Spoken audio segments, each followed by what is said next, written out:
What's going on, y'all? Thanks for checking in with Callie. Please like, subscribe if you haven't. So this might be the best news that the Clippers heard in a while. This is good news for the Clippers fans. Russell Westbrook is projected to be back maybe later this week, going into next week, or no later than next week, which is probably a blessing for the Clippers because honestly, the way they're playing right now, they can use an extra guy with some high voltage energy. They could use some extra defense. They could use an extra playmaker. They can use an extra scorer. And Russ really provides all that, for the Clippers. And to be honest, on top of that, they can definitely use an extra leader in the locker room, in which Russ is probably the most vocal leader in their locker room or on the team, period. Maybe even more than Ty Lue is. So, when we think about that in its entirety, the Clippers definitely might be getting back something that can actually, benefit their future. And I definitely believe it will, because the way the Clippers have been playing, as you heard me say in my last video, they've been playing the worst basketball as of right now in the last month or so in basketball to me, because when you look at even the wins that the Clippers have had, even after the All-Star break, the wins that they had has been very, very shaky. I can remember a couple weeks ago against the Houston Rockets, they were down like 21 in that game, had to come back and fight and claw. Pause, Kawhi Leonard. But either way, they had to come back and fight and claw in that game just to come back and beat a Houston team they should really be able to beat, hands down. And then the Bulls game prior to that, they had to fight and claw in that game to come back and win. They're just putting themselves in a deep hole every single game you look at almost. It's like every time they play now, I just kind of expect them to be down 15, 20 points. And just yesterday against the Philadelphia 76ers, who are Joel Embiidless, and missing a couple other players as well, they found a way to give up 41 points to them in the first quarter of the game, which was definitely shaky to me, because you give up 41 points in the first quarter to a team that doesn't have their superstar, and you got 3 Hall of Famers, and you only scored 29 points, and there's nobody really on there, I would say, defensively that can stop any of your Hall of Fame players on your team. It just kind of makes it look a little bit, out of sorts or out of pocket for the Clippers. And when I see things like that, that's definitely what I would call a red flag for the Clippers, because, and I'm not saying Russell Westbrook is going to make that much of a difference, but Russ is going to bring a little bit more vocalness to the team and hold everybody accountable as a teammate on the floor. And I think that's going to go a long way.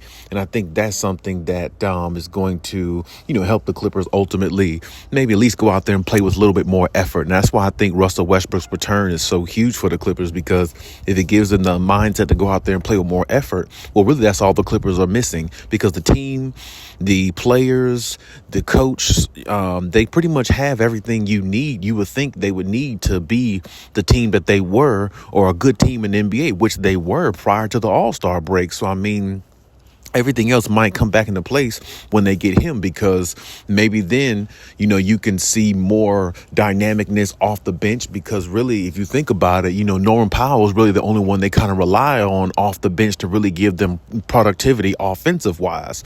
Now, Russ doesn't score as much as he used to, but as I said before, Russ is a playmaker. So he, even though he's not scoring, he's assisting to whoever's on the floor that can score. And he gets a lot of wide open shots for Kawhi Leonard, Paul George himself, and that fast break. That's the one thing. Another thing the Clippers are missing too. When he pushes the ball on the fast break, it's all gas, no brakes when Russ is on the fast break, because he might even go up and dunk himself, or he's such a threat on the fast break, he could find Kawhi or PG, whoever's running with him, and they can pretty much go to the rim and get some transitional baskets, in which that's something that they're missing also. So when you have a player like him, it really can change the dynamic of a team's offense. And now that he's coming off the bench, he really provides more depth in the bench area for the Clippers. So Russ's presence on this team really goes far, and it really resonates highly, with this team specifically.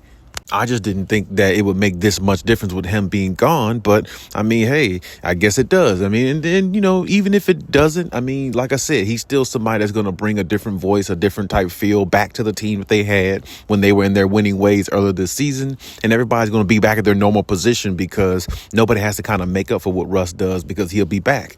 And, Russ plays with a type of energy that nobody else plays with on the team. So it's really hard to replace him in regards to just physical form, and just in regards to who he is and what he does for the team and how he gels with people on the team and how he pushes players on the team. So, I mean, that goes a long way. I mean, but for the most part, I hope the Clippers really kind of figure this out soon, because this doesn't need to be another disappointing season in regards to some type of reason why they didn't have the opportunity to go far in the playoffs, because really this team is built to win a championship. I mean, it really is. And it's hard to really see them at a championship level right now because they're not playing at a championship level right now. But I mean, hopefully they can try to figure things out, because honestly, they look really dazed and confused, and they really do. You look at their post games from Kawhi to PG to Ty Lue to anybody else who's in there, they just don't look like a team that really has their mental where it needs to be. And, you know, as good as they played earlier in the season, this is the time of season where they need to be winning 25 out of 32 rather than earlier in the season. But either way, they did find a way to do that. They did find a way to play well. They had the number one seed this season at one point in time in the West, so that's definitely an accomplishment for them. But at the same time, the goal is what it is now. It's like 10, 11 games left in the season. They got to at least try to, you know, win about 5 or 6 of those to kind of stay within the same, you know, position that they're in at least.